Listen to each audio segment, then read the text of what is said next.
Les mouvements sociaux vénézuéliens lancent un appel pour que les États-Unis soient condamnés pour leur acte de guerre.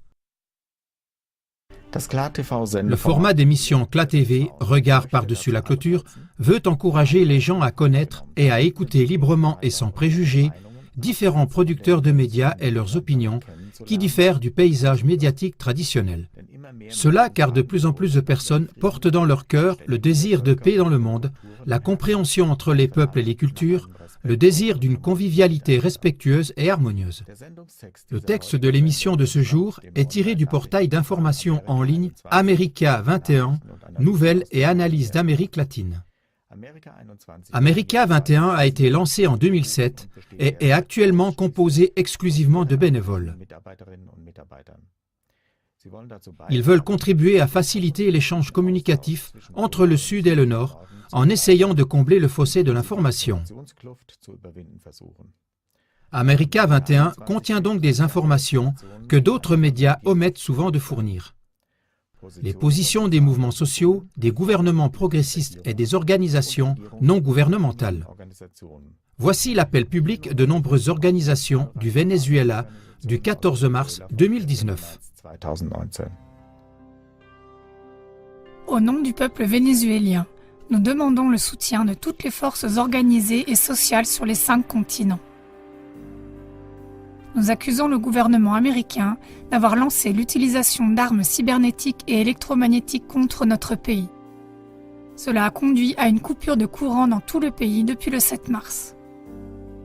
Cet acte de guerre impitoyable a entraîné de graves problèmes dans les hôpitaux, les maternités, les réseaux de communication, dans les systèmes d'approvisionnement en eau potable et d'assainissement, dans les systèmes financiers et commerciaux et dans les réseaux de transport, et a également perturbé considérablement la vie quotidienne de millions de familles vénézuéliennes.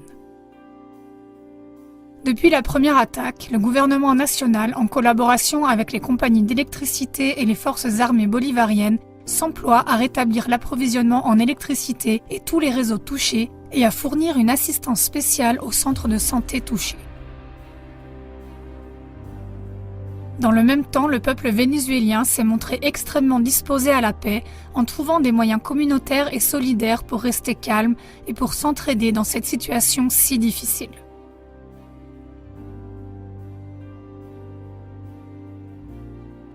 Nous exigeons que cette action contre la population civile soit punie comme un crime d'État et un crime contre l'humanité.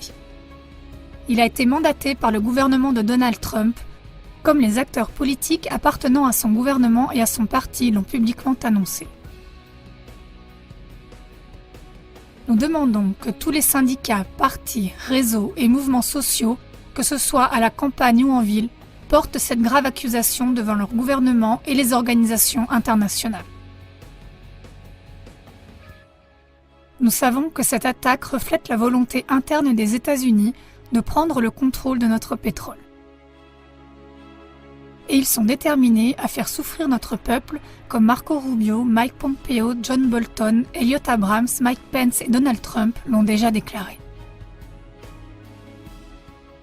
C'est pourquoi nous réaffirmons la détermination de notre peuple à vivre en liberté et à défendre la démocratie et la souveraineté pour lesquelles nous nous sommes battus ces dernières années.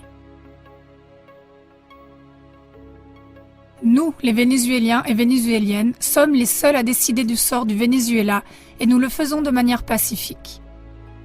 Nous continuerons à soutenir la bannière de notre chef-d'œuvre historique, le socialisme communautaire, basé sur le pouvoir du peuple. Nous condamnons l'attaque terroriste des États-Unis contre le Venezuela. Enlevez vos pattes du Venezuela. Arrêtez l'ingérence des USA. Signé par